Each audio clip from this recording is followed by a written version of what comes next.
Mes frères et sœurs en islam, voici donc les récits prophétiques en rapport avec ce grand événement que chacun d'entre nous devra vivre un jour ou l'autre, une réalité qui pour certains est dure à entendre, une réalité qui fait souvent peur, mais qu'allons-nous faire? Allons-nous fermer nos oreilles face à cette révélation émanante d'Allah, créateur de toutes choses? Allons-nous faire comme si de rien n'était? Allons-nous faire comme si nous n'étions pas concernés? Allons-nous jusqu'à ignorer ces vérités et nous laisser aller dans l'insouciance jusqu'au jour où cette réalité nous surprendra? Ou alors est-ce que nous allons avoir foi en cela, méditer sur cela, tirer les leçons les plus profitables de cela et habituer nos âmes à avoir le rappel d'Allah constamment dans nos consciences pour vivre de la meilleure façon, pour quitter ce bas monde de la meilleure façon et afin d'être accueillis après la mort de la meilleure façon. Et il n'y a aucun doute que l'homme qui est censé, celui qui se veut du bien, choisit pour lui la meilleure option possible.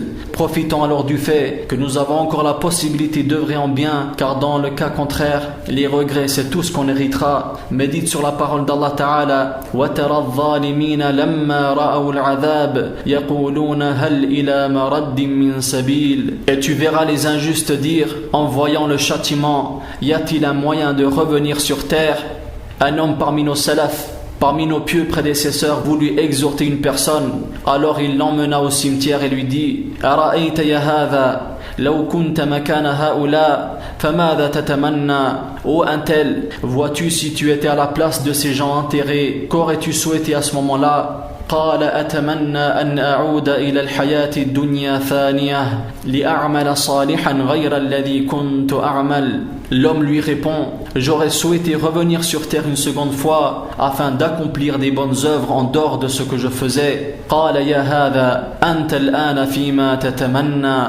Et l'homme pieux lui dit: ô un tel, tu es en ce moment même dans ce que tu souhaitais, alors œuvre maintenant. Mes chers frères en islam, nous sommes à présent dans ce quoi nous souhaiterions être si nous étions morts. Nous vivons à présent dans ce bas monde, en étant en bonne santé et en sécurité, puis nous serons amenés à quitter ce bas monde quand notre terme sera arrivé et que la mort nous viendra. Alors si tu médites sincèrement sur tout cela, tu verras qu'il n'est pas aussi difficile que ça de jeûner. Si tu médites sincèrement sur tout cela, tu comprendras qu'il n'est pas aussi difficile que ça de respecter les 5 prières quotidiennes à leurs heures. Ces prières qui représentent le lien entre toi et ton Seigneur. Celui qui les délaisse a certes commis le crime de couper le lien sacré avec son Seigneur.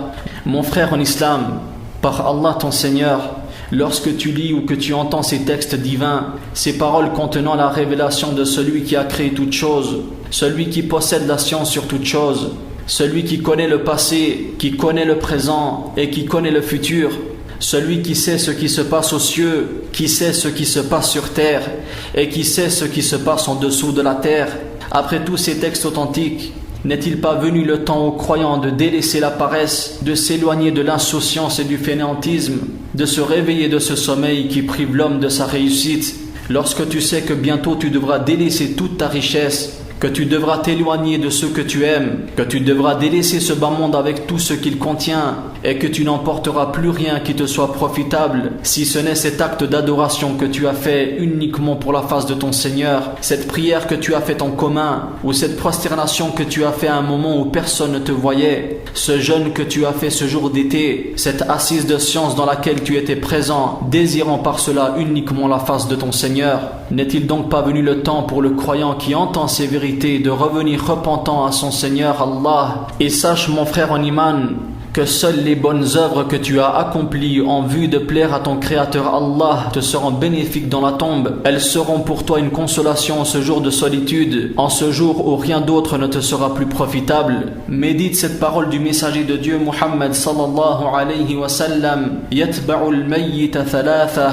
3 choses suivent le mort, c'est-à-dire 3 choses suivent le mort jusqu'à sa tombe. Fayarji'u ithnani wa yabqa ma'ahu wahid. De ces 3 choses-là, 2 retournent en arrière et délaisse le mort, tandis que reste avec lui une seule chose. Yatba'u ahluhu wa maluhu wa amaluhu fayarji'u ahluhu wa maluhu wa yabqa amaluhu. Ces 3 choses sont sa famille, sa richesse ainsi que son travail. Ces 3 choses suivent le mort jusqu'à la tombe. Ensuite la famille ainsi que la richesse repartent, le laissant seul dans sa tombe, tandis que seules ses œuvres restent avec lui. Et le hadith est muttafaqun alayh. Ta famille, tes copains, tes amis et copines, ton argent, ta maison et même ta montre de luxe te laisseront seul dans ta tombe.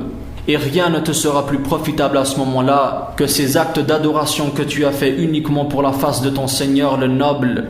Alors ne néglige jamais ton dîn, et par le rappel de la mort et de ce qu'il y a après celle-ci, redonne de la vie à ton cœur.